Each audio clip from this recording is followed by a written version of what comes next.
বিশ্বের 57টি মুসলিম দেশের মধ্যে এত বিভেদ কেন? এই প্রশ্নটা উত্তর দেওয়া দু এক কথায় দু চার কথায় এত সহজ নয়। 57টি মুসলিম দেশ, প্রথম কথা হলো 57টা হলো কেন? বিশ্বের বুকে কল্পিত রেখা টেনে এঁকে এঁকে কারা আঁকলো, কেন আঁকলো, কত সাল থেকে আঁকা শুরু হয়েছে, মানব জাতিকে বিভক্তির প্রক্রিয়া শুরু হয়েছে, সে তো সাধারণ মানুষের অনেকেই জানেন না। যারা তথ্যাভিজ্ঞ মহল আছেন, অল্প গুটি কয়েক মানুষ ব্যতীত কোটি কোটি সাধারণ মানুষ এ কথাটা জানেন না। আল্লাহ কয়জন? একজন। রাসূল একজন। রাসূল যে জাতিটা তৈরি করেছেন সেই জাতি কয় টুকরা ছিল? খণ্ড না, অখণ্ড। টুকরা না, এক, অখণ্ড একটা জাতি। এই একটা জাতি তৈরি করতে নবী করিম সাল্লাল্লাহু আলাইহি সাল্লামের কি অকল্পনীয় ত্যাগ, কোরবানি, কি পরিশ্রম, ওনার সাহাবায়ে কেরামের কি রক্ত দেওয়া, কি শাহাদাত বরণ করা, ইতিহাসের নজিরবিহীন কোরবানি তারা সৃষ্টি করে দিয়েছেন। আপনারা জানেন তৎকালীন আরব সমাজ হাজার হাজার খণ্ড খণ্ড বিভিন্ন ট্রাইব, এটাকে বলা হয় ট্রাইবাল সোসাইটি, গোত্রীয় সমাজ। এক গোত্র আরেক গোত্রকে মানত না। কয়েক বর্গ মাইল এলাকার মধ্যে কয়েকটা গোত্র বাস করত। এই সমস্ত গোত্র, এই গোত্রগুলি সারা বছর ধরে দ্বন্দ্ব, যুদ্ধ, রক্তপাত ইত্যাদির মধ্যে লেগেই থাকতো ছোট্টখাটো ব্যাপার নিয়ে। আর লুটপাট তো সাধারণ ঘটনা, ডাকাতি, হত্যা, রেপ সাধারণ ঘটনা, অত্যাচার। মানবতা কি জিনিস, মানবাধিকার কি জিনিস, ন্যায় বিচার কি জিনিস, এটা কল্পনার জগৎ। একটা পশুর সমাজ ছিল। এই জন্য তো ওই সমাজের নাম ছিল জাহিলি সমাজ। কি সমাজ? জাহিলি সমাজ। নবী করিম সাল্লাল্লাহু আলাইহি সাল্লাম ধীরে ধীরে ধীরে ধীরে অকল্পনীয় ত্যাগ কোরবানির মাধ্যমে একটা কথার উপরে তিনি সবাইকে ঐক্যবদ্ধ করলেন, লা ইলাহা ইল্লাল্লাহ। তিনি যখন ঐক্যবদ্ধ করলেন তখন একটা জাতি হয়ে গেল। কয়টা জাতি? একটা জাতি। এই জাজিরাতুল আরব, আরব পেনিনসুলা, উপদ্বীপ, এখানে তিনি একটা মডেল, একটা নমুনা স্থাপন করে দিলেন, একটা সিদ্ধান্ত দিয়ে গেলেন, তোমরা ঐক্যবদ্ধ থাকবে, ঐক্য নষ্ট করবে না, তোমাদের জাতি হবে একটা, তোমরা উম্মতে মুহাম্মাদি, তোমরা আল্লাহর খেলাফত করবে, তোমরা মানব জীবনে এই 70 দিন প্রতিষ্ঠা করবে, এই দায়িত্ব আমি তোমাদের উপর দিয়ে গেলাম।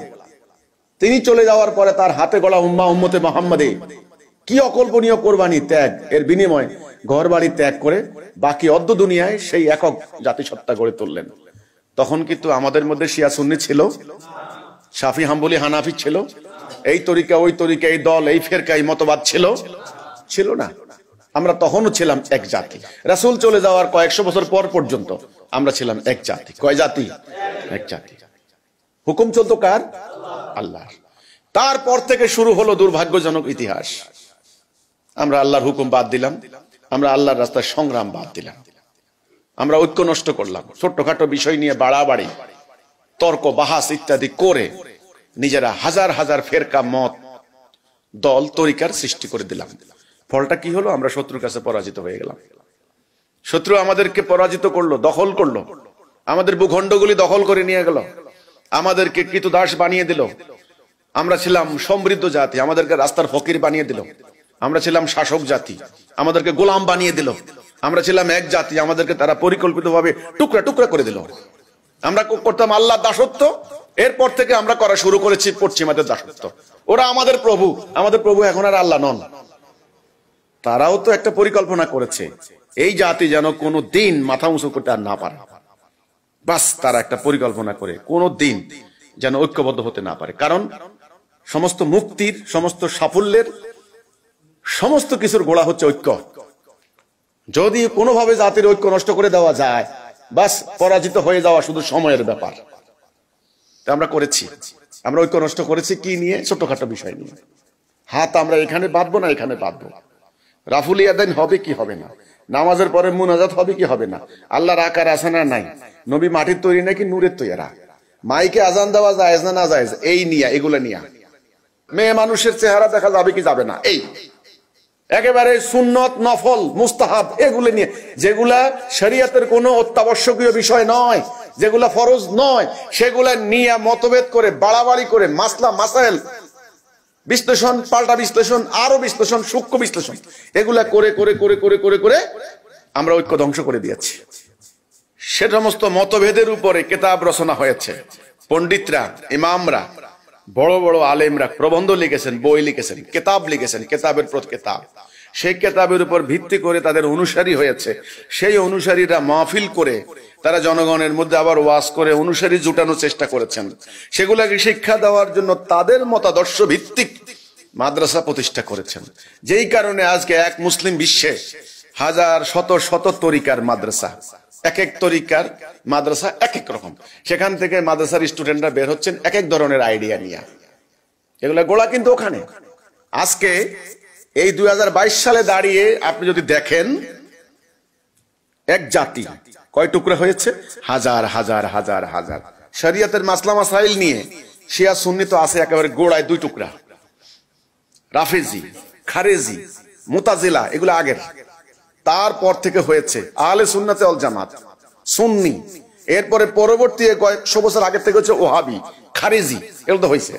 হানাফি, শাফি, হাম্বালি, মালিকি, আর অন্যান্য, এগুলো বড় বড়। এগুলি কি বড় বড়। এই হলো শরিয়তের মাসলা মাসাইলগত ভাবে ভাগ বিভক্তি। একদল আরেক দলকে কাফের, একদল আরেক দলকে মুরতাদ, একদল আরেক দলকে ইহুদি দালাল, ইসলামের শত্রু। বাস, এই গেল একটা। এবার আসেন সুফিবাদী তরিকা, যেটা আধ্যাত্মিক তরিকা বলা হয়। এই মারিফাতি লাইনে নকশবন্দিয়া, মুজাদ্দিদিয়া, কাদেরিয়া, চিশতিয়া, তারপরে যে আরো কত আপনারা বিশ্বকোষ পড়ে দেখবেন, সেখানে আছে। এক ইরান গিয়ে দেখেন শত শত মারিফাতি তরিকা। পাকিস্তানে গিয়ে দেখেন, আমাদের বাংলাদেশে গিয়ে দেখেন, সিরিয়া দেখেন, আপনার আফ্রিকাতে গিয়ে দেখেন, সেখানে অদ্ভুত অদ্ভুত মারিফাতি তরিকা আছে, যেটা আপনারা বাংলাদেশে নাই। সেখানে এই মারিফাতি তরিকায় ভাগ হয়েছে পুরা। এক পীর আরেক পীরকে দেখতে পারে না। এক এক পীরের আকীদা, এক এক পীরের মুরিদদের আমলের স্টাইল এক এক রকম। দেখেন না, কেউ নাচতে নাচতে গাছের উপরে উঠে, এই স্টাইল। এই মারিফাতি তরিকার লোকেরা বিভিন্ন ধরনের ভাগ হয়েছে, এই একটা ভাগ। এবার আসেন ভৌগোলিক ভাবে মুসলমান রাষ্ট্র, মানে ইসলামী রাষ্ট্র, মুসলমানদের ভূখণ্ড ছিল একটা। কয়টা?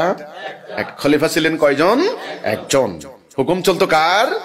আল্লাহর। এবার আসেন কি হলো, যখন আমরা পরাজিত হয়েছি, এইবার বর্তমানে আমাদের 57 থেকে 58টা মুসলমান নামক রাষ্ট্র, যেখানে মুসলিমরা হয় সংখ্যাগরিষ্ঠ নাহলে ম্যাক্সিমাম মুসলমান। ইন্দোনেশিয়া থেকে শুরু করে আপনার মরক্কো পর্যন্ত মুসলিম রাষ্ট্রগুলি, সেখানে 57টা ভাগে বিভক্ত হয়েছে। কোনটা সামরিকতন্ত্র, কোনটা গণতন্ত্র, কোনটা সেকুলার আদর্শ, কোনটা স্বৈরতন্ত্র, কোনটা রাজতন্ত্র, কোনটা আমিরাত, কোনটা বাদশাহী, কোনটা ইত্যাদি ইত্যাদি। এই আদর্শ দ্বারা পরিচালিত হচ্ছে। এক এক দেশের সংবিধান এক এক রকম, এক এক দেশের পার্লামেন্টের সিস্টেম এক এক রকম। কেউ রাজা মানে কিং বা কুইন, কেউ বাদশাহ, কেউ আমিরাত, কেউ প্রেসিডেন্ট, কেউ প্রধানমন্ত্রী, কেউ হলো সুলতান, কেউ প্রধান সামরিক প্রশাসক। তাহলে রাষ্ট্র হলো 57 থেকে 58, এক এক রাষ্ট্রের এক এক আদর্শ। তো জনগণ ওই আদর্শ দ্বারা প্রভাবিত হয়েছে, ওই আদর্শ দ্বারা পরিচালিত হচ্ছে। জনগণের মন মাইন্ড ওইভাবে বিভক্ত।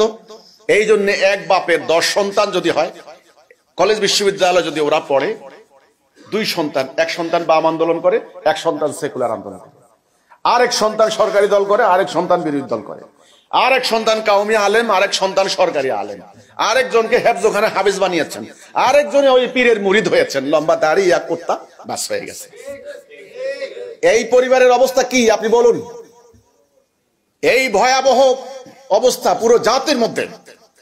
আপনি শরিয়াগত ভাবে, মাসলা মাসাইলগত ভাবে, আধ্যাত্মিক তরিকাগত মানে সুফিবাদী তরিকা, মারিফতি লাইনে, রাষ্ট্রীয় ভাবে, ভৌগোলিক ভাবে, এইভাবে খণ্ড বিখণ্ড হতে হতে হতে হতে আর কত খণ্ড বিখণ্ড হবেন? আর কত টুকরা হবেন? আমি জানতে চাই, আর কত টুকরা হবেন?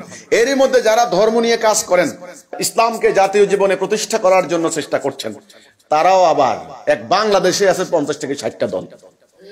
এক এক দলের এক এক কর্মসূচি, এক এক সাইনবোর্ড, এক এক মার্কা। সবাই বলে আমার দলে আসো, আমাকে ভোট দাও, এটা জান্নাতের টিকিট।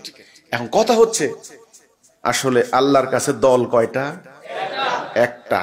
গৃহীত, গ্রহণযোগ্য, অ্যাকসেপ্টেড বা অ্যাকসেপ্টেবল দল হচ্ছে একটা, সেটা হলো সিরাতাল মুস্তাকিম, হিজবুল্লাহ, আল্লাহর দল। মোমেনরা হবে এক দল। কয় দল? ইস্পাত কঠিন ঐক্যবদ্ধ মোমেনরা। মোমেনদের প্রভু কে? আল্লাহ। মোমেনের জন্য পরকালে কি আছে? জান্নাত, সালাত, যাকাত, হজ, সওম। কার জন্য? মোমেনের জন্য। মোমেন দুনিয়াতে আল্লাহর খেলাফত করবে, কোনো মানুষের নয়। মোমেনের কর্মসূচি হবে একটা, 5 দফা কর্মসূচি। মোমেনের অনুকরণীয় অনুসরণীয় আদর্শ নবী করিম সাল্লাল্লাহু আলাইহি ওয়াসাল্লাম। মোমেন মানবতার কল্যাণে, মানুষের মুক্তির জন্য সংগ্রাম করবে, মানবাধিকার প্রতিষ্ঠা করবে। সেই মানবাধিকার পাবে হিন্দু, বৌদ্ধ, মুসলমান, নাস্তিক যাই হোক না কেন। মোমেনের সংগ্রামের বিনিময়ে প্রতিটা মানুষ, বনি আদম মানবাধিকার পাবে। আল্লাহর কাছে কোন দল গৃহীত? মোমেন। আল্লাহ ওয়ালি, অভিভাবক কার? মোমেনের। গুনাহ মাফ করবেন কাকে? মোমেনকে। সমস্ত আমল কার জন্য? মোমেনের জন্য। 5000 মালায়েক প্রস্তুত কার জন্য? মোমেনের জন্য। আরেক দল আছে কাফের। আল্লাহ কোরআনে বলে দিয়েছেন সূরা তাগাবুন 2 নম্বর আয়াত। কাফেরের বিভিন্ন দল হতে পারে, বিভিন্ন মত হতে পারে, তারা টুকরা টুকরা বিভক্ত হতে পারে, নিজেরা হানাহানি করতে পারে, নিজেরা শত্রুতা করতে পারে, কিন্তু মোমেন তা নয়। মোমেনের দল হবে কয়টা? একটা। মোমেনের বিধান কার? আল্লাহর। নেতা কয়জন? একজন। মোমেনের জীবন কিভাবে অতিবাহিত হবে? আল্লাহর রাস্তায় মানবতার কল্যাণে সংগ্রাম করে। এখন আপনি যে প্রশ্ন করলেন 57টা মুসলমান রাষ্ট্র এইভাবে টুকরা টুকরো হলো কিভাবে? এটা দীর্ঘ ইতিহাস, এটা একদিনে হয় নাই। এই ইতিহাস জানতে হলে অবশ্যই একটু পড়াশোনা করতে হবে, একটু দেখতে হবে। অহংকার করে লাভ নাই। এখন এই টুকরো টুকরো হয়ে যাওয়া, এখানে ওখানে ছড়িয়ে ছিটিয়ে পড়া, এই খণ্ড বিখণ্ড হয়ে যাওয়া, এই দুর্ভাগা হতভাগা এই জাতিটাকে ঐক্যবদ্ধ করার উপায়টা কি? তাওহীদ ছাড়া অন্য কিছু? সেই তাওহীদ আল্লাহ আমাদেরকে দিয়েছেন, আলহামদুলিল্লাহ। সে কথাই আমরা বলছি। এবং ঐক্যবদ্ধ করার জন্য ডাক দিবেন কে? কে ঐক্যবদ্ধ করবেন? আল্লাহর মনোনীত একজন বান্দা ছাড়া আসলে এত বড় কাজ কারো পক্ষে করা সম্ভব নয়। এখানে তো কেউ কারো কথা শুনছেন না, কেউ কাউকে মানছেন না। সবাই তো নিজেদেরকে হক বলছেন, সবাই তো নিজেদের দাবি করছেন যে আমরা রাইট, আমরা হক, অন্যরা বাতিল। এখন এই ফয়সালা কে করবেন? আল্লাহ তাআলা। আল্লাহ প্রমাণ করে দিবেন কে হক কে বাতিল, সেটা সময় প্রমাণ হবে। আমরা তো বলছি যে আমরা ঐক্যের দিকে ডাক দিচ্ছি। আমি শুধু এটুকু বলবো যে দুর্ভাগ্যজনক ভাবে এই জাতি টুকরো টুকরো হয়ে গিয়েছে, একদিনের ইতিহাস নয়। সেটা আমাদের সমগ্র আলোচনার মধ্যে, সমগ্র বইয়ের মধ্যে আমরা বলে দিয়েছি। আমাদের বইগুলি পড়লে আপনি বুঝতে পারবেন কিভাবে এই জাতি এই দীর্ঘ পথ পাড়ি দিয়ে এসে আজকের এখানে এসে উপস্থিত হয়েছে।